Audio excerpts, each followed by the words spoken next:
Welcome to Rap in Order, the interrogation of a hip-hop album, where we take some of the culture's most beloved hip-hop albums, put them on the stand, see if they stood the test of time. Now let's see who we got on the stand today. Welcome to another episode of Rap in Order. I'm first class Regg. I'm Taurian B. We got that V-list guy here. Yep.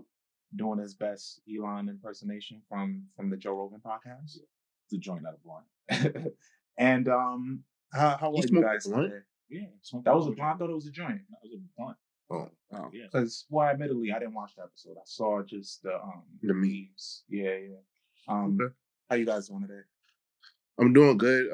I'm having I'm kind of sad now because Gen V finally, the season finale happened. So now I'm just like wondering, oh man, what's going to happen in The Boys? Yeah. So for you guys that don't follow, Gen V takes place in the world of The Boys, the Prime Video show original. Which is, and it's going on its fourth season. Mm-hmm. Homelander, still a fucking perv, still crazy. But Gen V it has a really interesting take, right? Like the first episode kind of, without giving everything away, first episode kind of puts you in that world immediately because it shows you this black family's reaction to the Super 7 getting a black person. Right. Mm-hmm. So it shows you from a flashback of them watching A-Train get acclimated into the 7. And then it kind of just goes from there. Have you watched any episodes? No. That's why I'm gonna ask. Okay. I'm okay with spoilers, but yeah. Questions. From that point of view. Okay.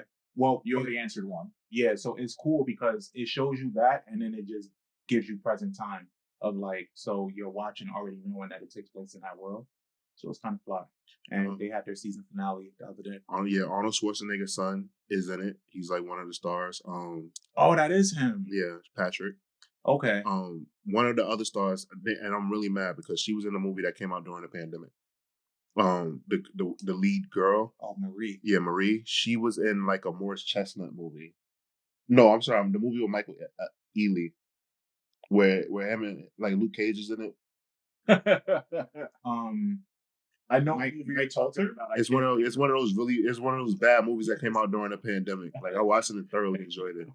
I feel like I started watching it and fell asleep. Mike Coulter and Michael Ealy. What's Marie's real name? I think it's it starts with an S. I know that. Oh, that was her in the Fatale movie? Yeah, that's her. With if you would have said Hilary Swank, Hilary Swank. Yeah, and Hilary Swank. Yeah, she's Michael Ealy's wife in the movie. Oh shit. Okay. Damn, that was her? Yeah. Yeah, no, she's fire. Yeah, I really like what they did. It kind of expanded on how Vought runs things and shows I when they first said it, I thought it was gonna be how in the comic book pretty much made them the X-Men. Yeah. But they have elements of that, but they kind of steered away from it. So I thought that was really cool too. But for the most part, I really like it. I don't want to spoil anything for you guys. I want you guys to watch it. But I'm really mad that it was only 8 episodes. With it being set of more teenagers, is it still just as yes fucked up? Yeah. Right. It's very fucked up. All right. It's kind of in the vein of you can see the X-Men influence because they're in this school that's presumably supposed to teach them about their powers or whatever, but you never really see that side of it. I love that they've gone the route because we've, as comic book fans, in the comic books, there's always real pieces of shit. There's a lot of shit you don't see in Marvel movies, DC movies, and prior comic book iterations than this, because just think about it, with all the complexities and people's, different mentalities, egos, personalities, mental states, people having powers and all this many people having powers might not be the best idea. Because the fucked up shit that happens throughout The Boys. Yeah. To then transfer over into this. And the only thing I think we're getting in the same realm even is Invincible. Yeah. which is coming with the second season. Mm-hmm. Well, it's out. The Premiered. first episode already premiered. It's out. Okay. But yeah, with Gen V, there's a lot that they show that I'm just like, wow, this is a lot. But I like what it shows that like everyone's not going to become a superhero that has superpowers. Yeah. So some of them get jobs doing other real jobs just that they have superpowers while doing the job, and I think that was cool too that they depicted that. So like I said, it was really cool. I don't want to give away too much. But also I wanted to talk about. I've been listening to Will Smith and Jazzy Jeff's podcast. Mm-hmm. It's called Class of '88 because that many people consider 1988 the first great year in hip hop. So with that being said, like that was the year, like there was the first hip hop Grammy. The Inventions of Slick Rick, Salt and Pepper was big. Rakim and Eric B became huge household names and everything. Big Daddy Kane and the Juice Crew, like he pretty much became like he came out like it was his coming out party from the Juice Crew and everything like that. There was so many things that happened in 1988, like pretty much Run DMC became corny that year, like to some people. But I'm just saying, like there was so much that happened that year in 1988 that like changed the face of hip hop. That pretty much made it a big deal. But yes, he basically interviews like all of the major players from 1988. So he interviews Salt and Pepper, he interviews DMC, he interviews Eric B and Rakim, but separately. Like he interviews I saw that. Who else? Who else did he interview? Him and Jazzy Jeff have some like really good stories, like that they talk about. LL Cool J's interview, like all of those rappers who were prominent at that time, and it's really funny because like all of them toured together, and pretty much all of them were like managed by Russell. They were either managed by Russell Simmons or they were all signed to Def Jam. Yeah. So they all did all of this stuff together, and they were just all these teenagers becoming millionaires. And pretty much like just living their lives, like going like traveling the world and like pretty much introducing this new brand of music. I saw the clip of Will Smith talking to Salt and Pepper about like the date that they went on. Mm-hmm. Like it was right after or before she was dating Tretch. I forget what it was. Yeah, like he took her on a date and her and Tretch were broken up at that time. And he was trying to like impress her, and it was funny because like he gave just drop a shit everything. He gave a homeless person $100 bill. Oh yeah. To stunt in front of her and shit like that, and it was just like this really random like. She was like, "You were so nice. You were so nice." I know that she be kicking herself like you could have had Will Smith, girl. Yeah, I know. Pepper. No, is it Pepper? Pepper. Yeah, I know. Salt be like, yo. Yeah, like he was on you. Like, yeah. So yeah, it was just it's a good listen, and like I see that Will Smith is kind of like pivoting, doing some things where he's I don't know, I like before reminding people that he was a rapper. Yeah, and I think that that's really cool because also it made me go back and listen to that project, and it's funny, like he told the story, like they said, all right, Parents Just Don't Understand has to be the lead single, but they had another single that where he was like really rapping, but like we never hear that, and then like the video is the pretty much the same backdrop as the Fresh Prince of Bel-Air opening, and like we just think like, oh man, like yeah, like kid shit, white background with crayons and shit like that, but like Will really like wanted to like be respected as an MC and as a rapper, but that just wasn't in the cards for him. I think like he absolutely made the right choice, but it sucked that like early in rap, like anytime you did something, it was funny how like I never thought that Salt and Pepper were commercial, but like they were deemed commercial, and so and that was their bond too. Like DJ Jazzy Jeff and Will Smith were deemed commercial. Yeah. Even though Jazzy Jeff was pretty arguably the best DJ in the world, but they were deemed corny and they were deemed sellouts because white people liked them. They were crossing over onto the pop charts, and no curse words. Yeah, and like it's just is what it is. But like for me, like it was just hard to wrap my mind around. So I was like, they were a female group. Like why would they even be judged so hard? But then you have Queen Latifah, who was also interviewed, and they talked to like they had a good conversation with her. Like it's just hard to like understand that now, like because like they're always getting honored, they're always being celebrated, always being mentioned. But yeah, like finding out like damn, like they're pretty much being treated like outcasts, and like all they're doing is just trying to make music and have a good time. But that was when because a badge of honor in hip hop was being underground and not Yeah. being on radio and hard to find and shit like that. It was just a good listen. I know that pulled on my heartstrings. I'm Something I really like. definitely check it out. How many episodes is it? Maybe 8. like 10? Okay. All right, cool. Yeah, I'm gonna check it out. Because I am interested.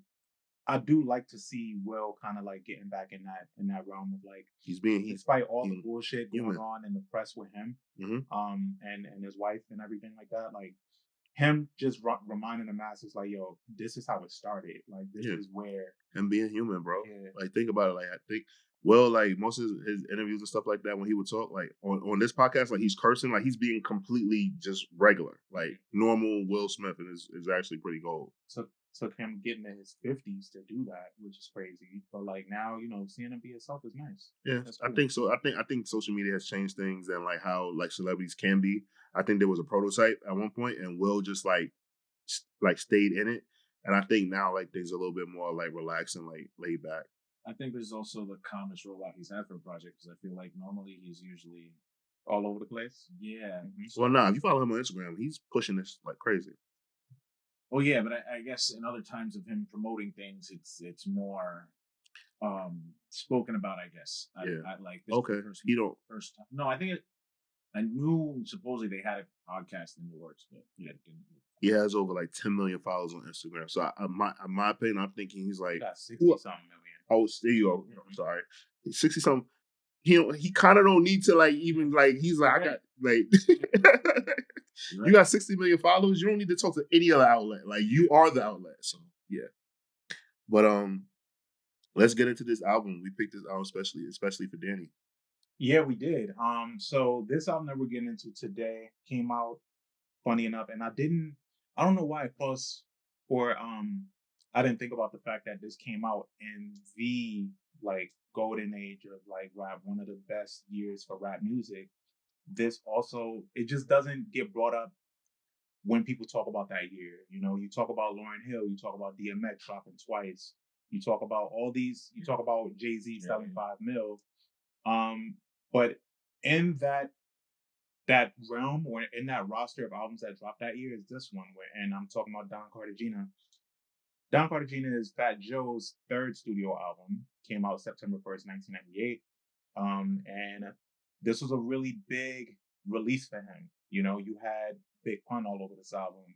You had the Terror Squad, you had production from Marley Marl, you had DJ Premier, you had Buck Wild, you had Ski, the Beatnuts, like Mac 10, Melly Mel, Dame Grease. Like he had some really, really big names on this album, and he stepped it up another level for rap wise, and then you can kind of, it's always said behind the scenes like, yo, Fat Joe's ear for music. It's one of those things we always heard. Fat Joe's ear for music is amazing, and same thing we hear about Rick Ross, right? Rick Ross ear for music is crazy. And when I did the revisit for this album, I was like, fuck, man, like everything is put together so well for this album. And I admittedly didn't sit with this album for that long back then. Because in the midst of all the albums that dropped around this time frame, this just wasn't in my rotation like that. But on the re-listen, it was a really, really enjoyable experience. But I want to get to like why you thought that we should revisit this one. Why you pick this one? Besides Honestly, I feel like me and Taurian have spoken about doing this album a couple times. About wanting to do a Fat Joe album in general. I think the way Fat Joe's aged in hip hop is really, I don't think there's anything like it. We've seen him since he was 17 with FloJo, Breakout. He went on from I think it was Relativity to start Terror Squad with Atlantic. And he had put out solid work before this. He had 2 projects that were well received before this. That was one of them. And I forgot his first one. Represent was his first album. So Joe has been in every era of hip hop since he was 17 and has been able to transition every so often. He for a little while he disappeared for a while, he'd come back. Joe stays with a hit. What a banger, yeah.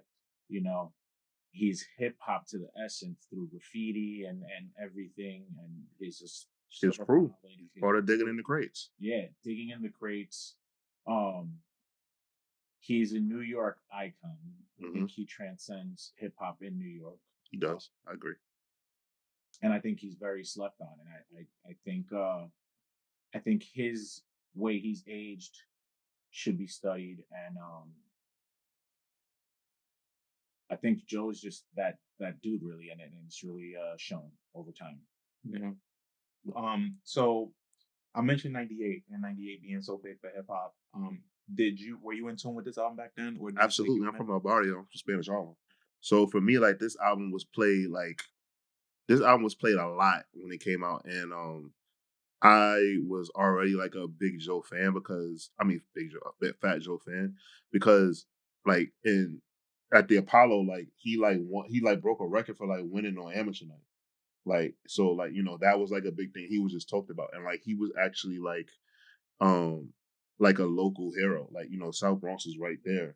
So and Spanish Harlem, like we had Cameron, like, but he was on the West Side all the time. Like Fat Joe actually like came to like Spanish Harlem and shit like that. So like a lot of and then you got to remember he went on a hiatus. He took 3 years to basically like get pun ready, Hmm.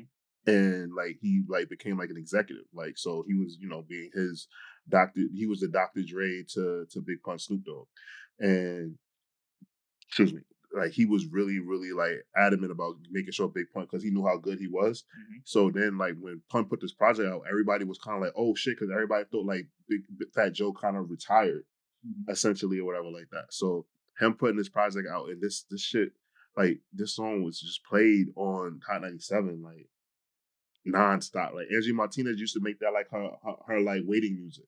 Yeah. So Which which song? the song with Puff.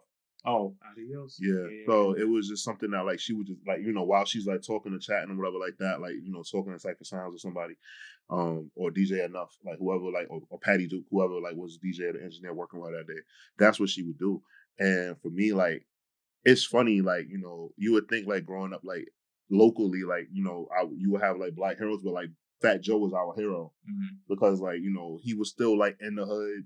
He was like obviously nobody was gonna fuck with him. And like, he was around.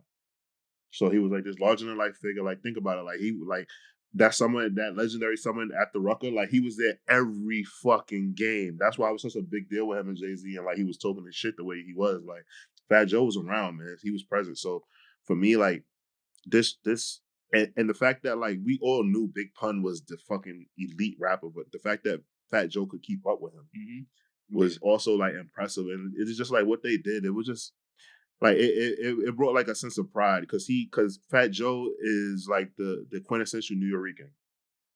Like Yeah. when people say a New Yorican, like he like that's him. And it's funny because I never knew this, but like him and Big Pun don't speak Spanish. So like the Cuban Link has an interview where he said he was making fun of Pun because he was like, "You're not even in mi clase." He was like, "Yo, that's not even a word. Like that, like that's not you're not even Yeah. saying that in Spanish. That's not clever." So shit like that. But it's like, and then like me finding out like Fat Joe's like first time going to Puerto Rico was like in his like 30s or some shit like Yeah. that. Just Like taking planes. right. And Yeah. it was during the earthquakes when he went out there to like take them stuff and everything. But like me just me understanding like if someone says to me that they're New Yorican, they still have Puerto Rican heritage and pride. But that it doesn't take away, it doesn't make them less Puerto Rican. Like it's Right. just that Right. like Right. they're second generation, Puerto Ricans living in America. And it's like it's people I grew up with. So it's like the same way how like there's black people who might like say like, yo, I embrace black culture. Like I kind of embrace New Yorican culture. Hmm. You know what I'm saying? Like I love my rice and beans or roast con pollo. Like, you know what I'm saying? Like there's certain things that like I just love. He listens to Mark Anthony regularly. It's just certain shit that I just like that just like are in my DNA. Like bodega stores are a common thing. When I was young and I would go to other cities, I'd be like, yo, where's your bodega? And they'd be like, you mean the gas station? Yeah. That's the stop. Like that's what will happen to me. But like, yeah, so like when Danny said this project, I was like the funny thing is like I listened to this project a lot. So like I didn't have to like really like do take a lot of like do a lot of research and everything like that. Like I already got Did you know this story for this album? I'm already ready to debate who had the best verse on John Blaze. All that, like, let's go. Like, I'm ready. Yeah, no, this album, 15 tracks, like, It's also the second one off of Terror Squad. Because something I want to say about this that I think very few artists we've seen been able to be the artist to put somebody on and been able to step out the way. A lot of times we credit like Wayne doing that for Drake and for Nicki. Fat Joe, this was a very important album for him. He took the hiatus, as Taurian said. The first album he decided to put out on the label was the Capital Punishment Pun. That was very well received, almost won the Grammy. And then he decides he's gonna drop. He has most of the songs are featuring somebody from Terror Squad, and he really goes hard to, and even talks about it in interviews how he had to understand he had to be the one holding the umbrella for Pun. Like he knew how to play a position that was smarter and pivotal to the team winning. And I think a lot of times he caught a bad rap when we were younger. We would hear stories about Terror Squad and all this shit, and how Joe was a dick and stuff. But in hindsight, when you see how everything's played out and you hear what's happened as it comes out over time, you realize Joe really didn't have to do half the things he did. Yeah, it's always like that. That's always. No, well, let me not say always, but that usually happens. Like, because everybody's like jealous. Like, I can do his job, or I can do what he's doing. right, but right. Fat Joe had those relationships, and he was the one able to get those deals. Like, think about it. Like, he took Big Pun to Steve Rifkin, and was like, "Yo, this is the greatest rapper in the world. You need to sign him." Like, he just said it like that. And I don't think Steve Rifkin heard Pun rap, and he just signed him. He signed him off that. Yeah, he signed him off that. So, like, think about that. Think about a man that can walk you into a room and say you're the greatest at anything, and a person believe it and give you life-changing money. And it goes a lot with the gift of gab too, right? Like we've seen how Joe has kind of developed his career from like being an amazing storyteller, just like off being a rapper. Him just telling stories, people can just listen to him speak all day. And I'm pretty sure he can use that type of talent to like talk his way through anything and get people to really take him serious and listen to him. Yeah, and like it's so funny because it's like everybody like now he's Jopra, and like some of the stories that he tells are like called into question, right? Yeah. But like he really is like the rap Forrest Gump because he was around for so much. All right, so I'm just gonna get this out of the way because I'm so excited about it. Like over the summer, he got a lot of backlash for talking about like him and Biggie recording over 8 songs together and everything like that. But like there's a story that like a lot of people back up where him and Biggie were supposed to do a song, and he hit Biggie up, and Biggie was like, "Bet, I got you," and like Puff like was like, "Nah, like, nah, you can't work with Biggie. I'll give you a verse." And like at that time, like No Way Out wasn't out yet, so like like it's still being recorded, and Fat Joe was like, "What?" like I want a song with the best rapper in the world, like so. And then Puff was like, "I got you, like like let's do it." So that's how we got Don Cartagena, and like it worked out and everything like that. So I don't know about him and Biggie recording all those tracks together. Like I don't know, but like also Fat Joe said that like Biggie went at Tupac really hard, which is really funny because everyone around Biggie said that like Biggie went out his way to not diss Tupac and not like say a lot of vicious shit. So who knows? I would never call Fat Joe a liar, but I just think like hopefully somebody can magically leak it. Then I would like to hear it, but whatever. But the one thing that I do know that is like factual is that Biggie agreed to do a song with him on this album. Puff like jump stepped in and volunteered himself. I don't know why. Like I don't know if it was like a money thing. Like he was like, nah, like what I want for like or whatever. But I mean, it still was a good alley oop because it was a lead single off the album. Yeah, and it worked. So but I just like that was just very interesting to me, like of a thing to do. Like, can you like Puff Daddy and the Family is not out yet. Yeah. So I think that would be the most infuriating thing to me. Like why do I want you on my record? Like why didn't he? What was it? He didn't give him a reason. Well, he just Diddy's album. Diddy was probably working on his album already. No, he was working on it. But what I'm just saying is like he basically said like, nah, you can't have Puff, but you can have me. Like nigga, who like you rap? Yeah, like you're not really even out here yet. I mean, This fuck is- it worked though. Yeah. Yeah, They were. like because the thing, like obviously No Way Out came out and like it worked out, but like this is like all they were all recording their project. Like Biggie was recording Life After Death, Don Cartagena was being recorded, and No Way Out was like in being recorded. So it was just like, all right, like they saw like what was happening and everything like that. Like, all right, cool, like Life After Death is a hit, and like you hear Puff on that, and then Puff's album comes out, and then it's like, and then Fat Joe is like, all right, let's make that the lead single because Puff is hot. But like, if I'm Fat Joe digging in the crates, I'm like, why the fuck do I want you rapping on my song? Give me Biggie, nigga. Like, yeah. mind you, Puff wasn't even Biggie's manager. I bet you, I like he didn't even have like he low key didn't have the authority to say no. He vetoed that shit. Yeah. He heard something. If like, granted, Big Voice doing that hook would have been Yeah. It crazy. would have been fire. It would have been fire. I would have liked to have just been all three of them, and then the fact that like Biggie and Would've Pun been never got first. yeah. Yeah. Biggie and Pun never got to do anything. That's unfortunate too. And like it's just funny because like, you know, also Fat Joe telling the story about Bone Thugs and like most people were like being like, nah, it didn't really happen like that. You was around, but like I just think it's funny. Yeah. I think it is funny, but more now because the thing is too, you hear like Joe is also the guy people go to when they leave New York. We've heard stories. Him and Mac 10, like, you know, like people don't notice, but like him and Mac 10 are like very close. They have a movie together. Yeah, Thicker Than Water. Yeah. I actually love that movie. I forgot about that movie. Yeah, I'm a really big fan of that movie. Yeah. That was that whole No Limit putting out movies and then Cash Money putting out movies. Yeah. That shit was great. Yeah. But yeah, no, like I think it was Jim Jones telling a story about when he first went to Chicago, when Dipset first went to Chicago and stuff, and he reached out to Joe, and Joe made sure he was good and met with everybody he needed to meet out there. And yeah, it's smart. Like Fat Joe is just one of those people. Like, and Fat Joe's stories are hilarious.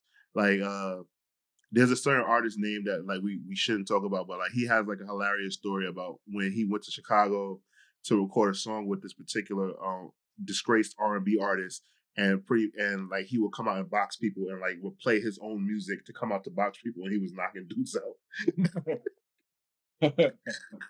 He said he came out to the world's greatest and performed, and then never heard that story. No, I never heard that. So you gonna say it. He said that R. Kelly would have like real life boxing matches, and that R. Kelly will come out and perform a song and then get in the ring and like really like square up and like box and knock a dude out.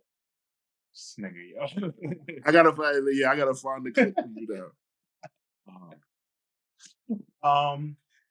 Okay, so this album kicks off with an intro that I wasn't that crazy about, but it kind of does set the palette for like the mafioso type vibe that he's like gonna kick into. So I guess I don't mind it for that reason. But Crack Attack, fire, Yeah.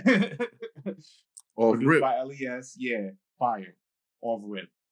Yeah, yo, Joe really has been Joe Crack from the beginning. Like he has his roots in graffiti, known as Crack. Like Joe, so when he just kicks off like that, you're like, oh, he's rapping. And at the time, because I don't even think this is his best rapping. Really? But no, I think Jealous One's still like Jose might be his best. I think that's that's like his best commercial. That's his best commercial album. But I think it's his most polished rapping. Okay. That's what I mean. I will argue with you.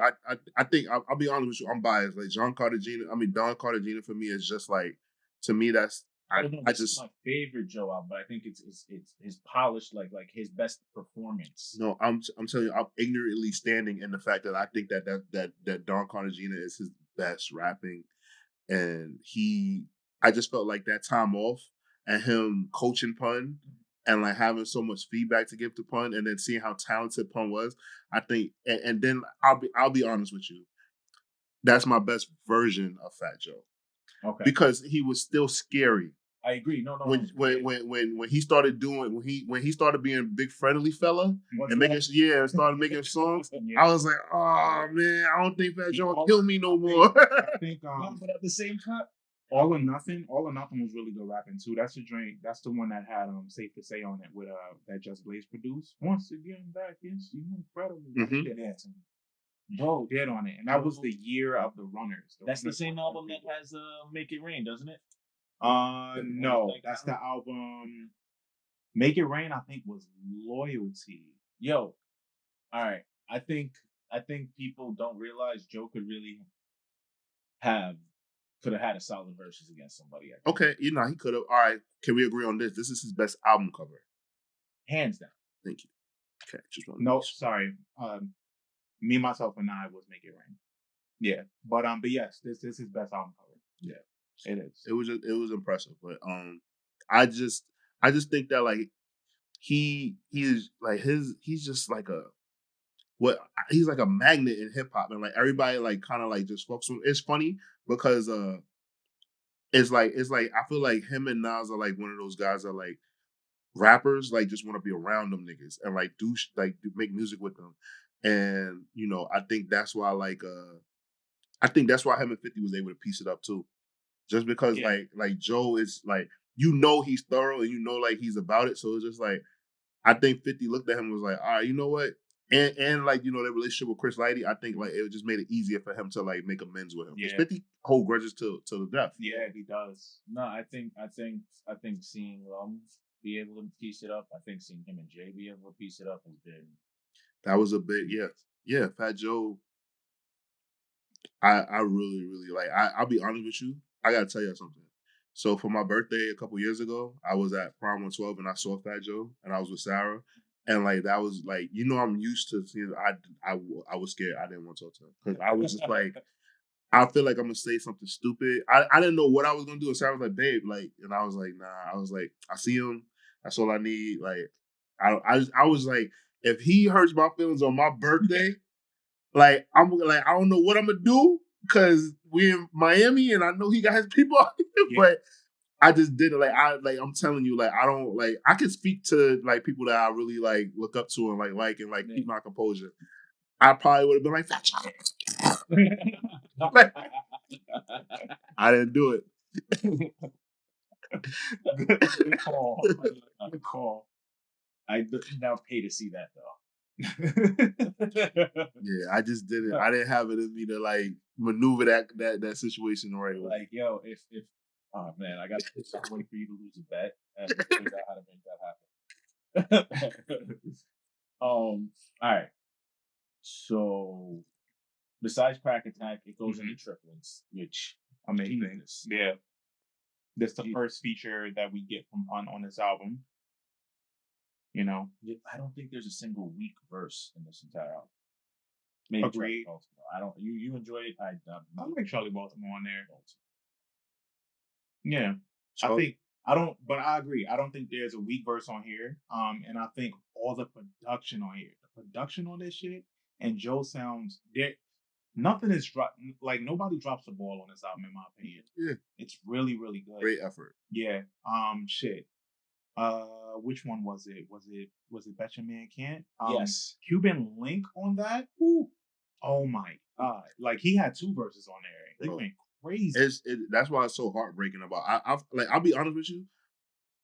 It's been so long. I don't even know what they. I know Cuban Link got his face cut, but like, I don't even know what the beef is about.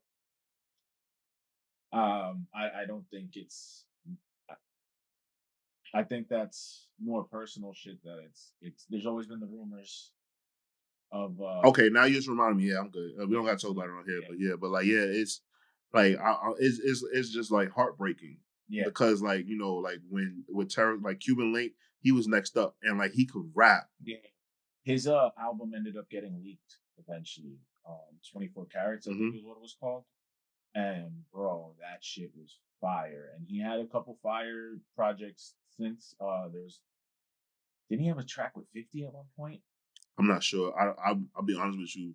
Besides like the small amount of like lead tracks from that debut album, I haven't heard anything. I've seen him have interviews and stuff like that, but it's just kind of like heartbreaking because like, what sucks is that when certain artists are alive and like people in like their circle, like they're obviously going to be taken care of because you care about that artist, right?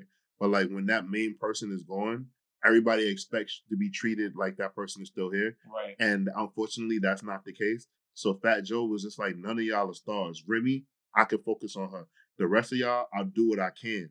You know, and like they put out the Terror Squad album, right? Yeah. But Cuban Link didn't make it to that. But like they did that, right? And I really think that Tony Sunshine didn't get like a full fair shake. Like I think Tony Sunshine could have like Cuban Link was on the Terror Squad album though. he was Yeah. First one. He was the on first one. Yeah. Oh no, I'm sorry. I'm talking about Oh the second. yeah. The one that was like the I'm talking about I'm talking about the one for Lean Back. The one Pump's still alive for that. Yeah. album. Right. But yeah, like I just feel like damn, like you know, it sucks. And I think that's kind of like where like the animosity comes from because they just like, yo, if Pump was here, you wouldn't be doing this shit. And then Fat Joe's looking at him like, you exactly. Mm-hmm. You're no, what the fuck good are you to me? If you know what I'm saying, the person that, you know, is like a catch-22. So he was just like, all right, Remy's the only one that like has like any value. So I'm gonna make sure she good. And that's basically what he did. Like that's why they were even able to reconcile after she went to jail. And I think if she didn't go to jail, they might have not. I think her going to jail would like made him have some sympathy because it's like nobody wants anybody to be in jail. Right. Yeah, when the rumors of her doing the G Unit were up, I was like, oh, I remember that. Yeah, that was big. I wanted that to happen. I thought because I remember there was one. I think that was what it was. I think at one point there was talks of that 50 was about to sign Cuban Link and Remy Martin, and it was that was all out of spite. I think like, everybody should have known like 50 was just going to do that to do it. Yeah, and probably fucking shelved them. Now, actually, I take that back. 50 probably would have did something with Remy. They would at least got a single.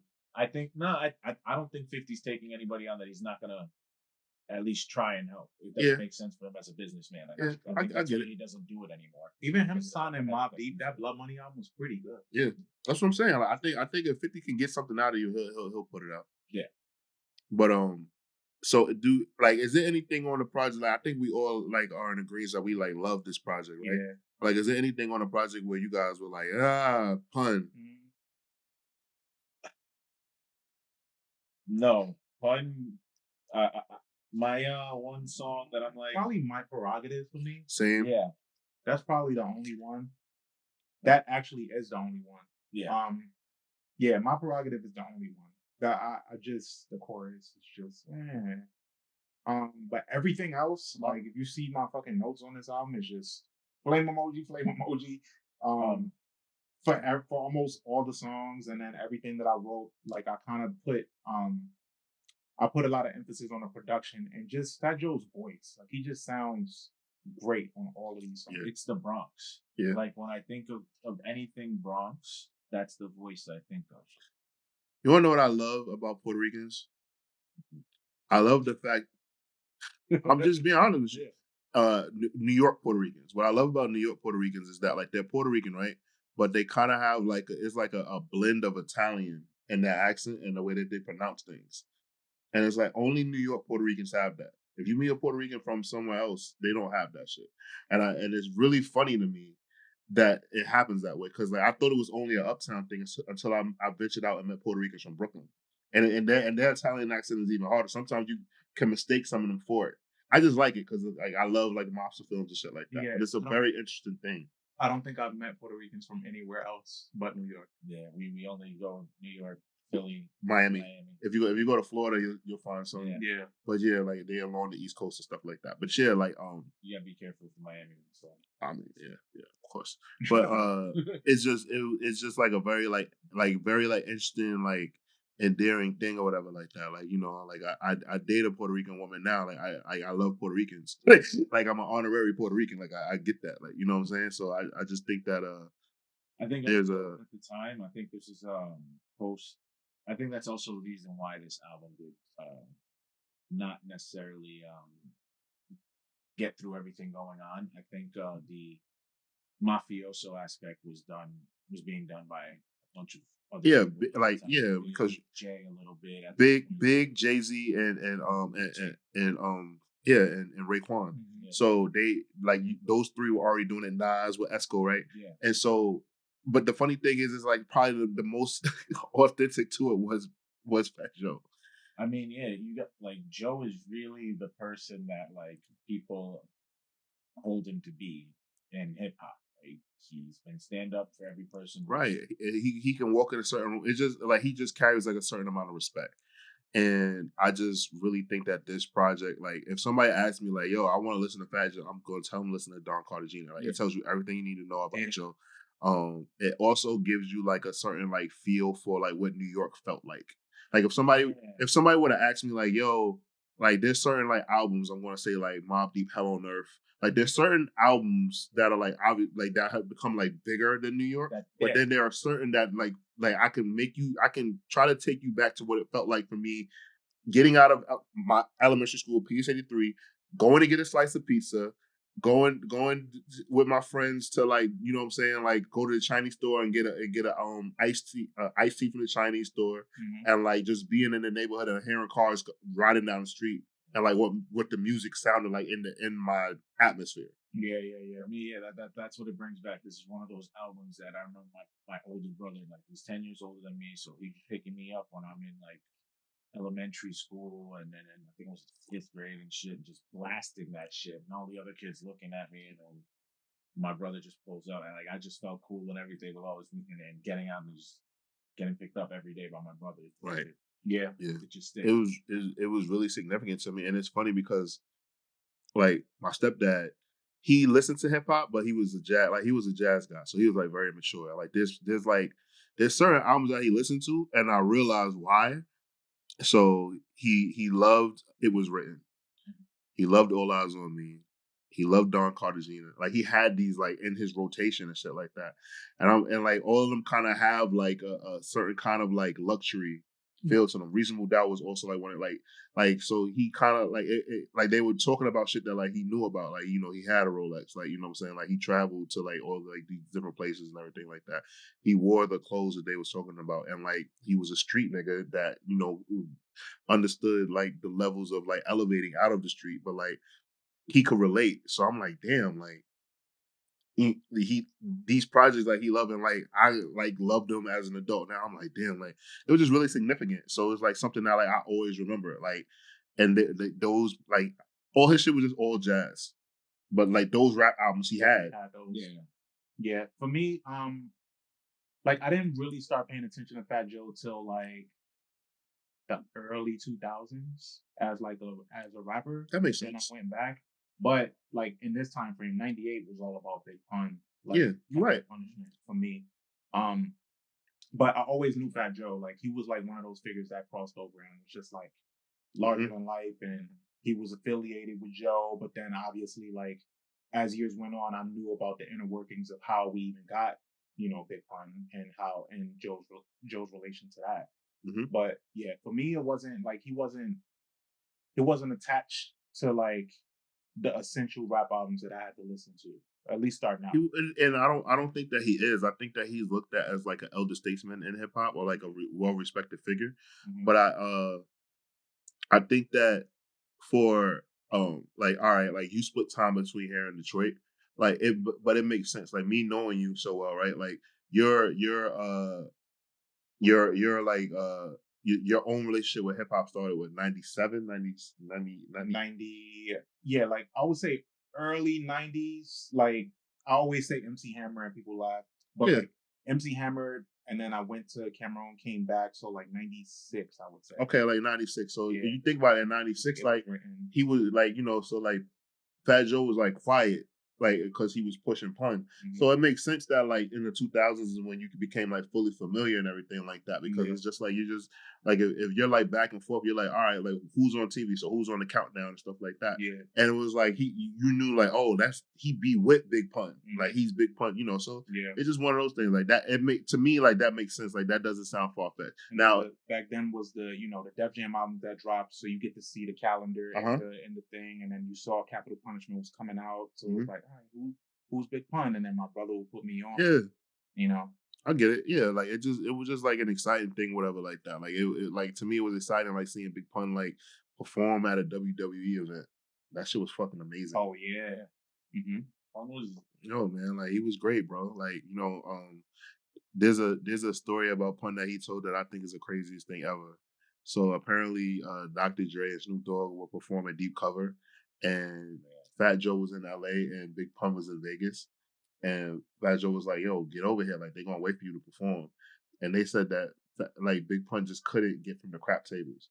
Mind you, it's a 4-hour drive, so I'm just like, what the fuck was he waiting for? Like, I need to know like the time. I'm like, do you mean to tell me like he's like they on the stage performing and like they were going to wait 4 hours for him? Like, was this early in the day and like Big Pun just didn't leave? I just think that's supposed to be like how do you miss an iconic moment like that? That's so infuriating. And you kind of blew up off of doing that cover. Yes, like it's like that like the thing that made your career like you don't give a fuck about, bro. Like what? Like that's wonder how much he was up at that time. Yeah, like I'm like, yo, he either had to be up or he had to be crazy down and was just trying to get back even or something. Like that is insane to me. Like make this count. It's also really funny to me when I hear about other rappers like not like jumping when they hear things like that. Like, hey, Dr. Dre wants you to perform with him on stage, and you're just like, I'm at the crap tables right now. Yeah, tell him to wait. What? But I think for him, like he's used to people waiting on him anyway because he's this really big guy. So like you gotta like just wait for when he wants to make moves. I get it. I think he was just accustomed to that. Yeah, I get it. I guess for me, I just can't. I just can't fathom. And maybe like who knows? Maybe I get money and I just turn into a different person. Like, hey, Jay-Z's waiting for you. Tell him to wait. Like I don't know. Maybe I'll change. But like I just feel like that's some shit. You just be like, take the 500. Yeah. Like you just stop everything. You just be like so I don't know. Yeah. Nah, I get it a little bit. But I think as far as songs that I don't fuck with on this album, I think My Prerogative is the only one that I'm on the fence about. And then Good Times, Don't Kill Me, but the chorus, I'm not really that big of a fan of. That's a joint with Lazy Bone and Crazy Bone. I actually really like that. You like the chorus? Yeah, I like the chorus. Yeah. I mean, I don't know. I just don't think it fit this song that well for me. Yeah, I didn't like it either. It's I usually never get to it. It's no Young Thug Good Times, but I still enjoyed it. Yeah, it's no is that Jamie XX? Yeah. But yes. So overall, this album, it was a very pleasant listen for me. It was very, very fun to revisit this one. I'm glad. I was worried. Standout songs. Yeah. What are your standout? My standout. Okay, let's get to it. So that gangsta shit produced by DJ Premier is fire. What else do I have here? I have The Hidden Hand. Hidden Hand. Okay. Yeah, The Hidden Hand with all the Terror Squad. That production on that, and they all just really brought their A game. Shit, man. Of course, John Blaze, and of course we're probably gonna get to that, right? Yes. So yeah, I'll name those as my top 3. All right. Yeah. I'll listen. So Misery Needs Company is like one of my favorite like tracks. Oh yeah, and like I really like Minority there. Obviously Don Cartagena. Obviously Your Man Can't Do It Like Me. In John Blaze. Obviously, right? But like My World with Big Pun is my shit as well on this project. Yeah. Like, I just really I can't say enough. Danny, go ahead. Don Cartagena. I really love Diddy, the contrast between him and Diddy's voice. My World. Your Man Can't. I just remember the video being on BT all the time when it was out. And obviously, John Blaze. Yeah. Who had the best verse?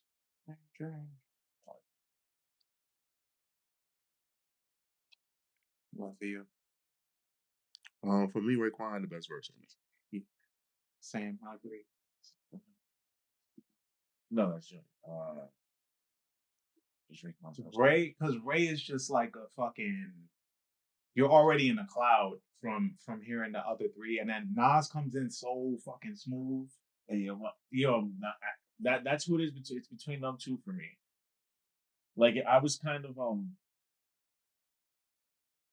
like Nas is my second favorite rapper.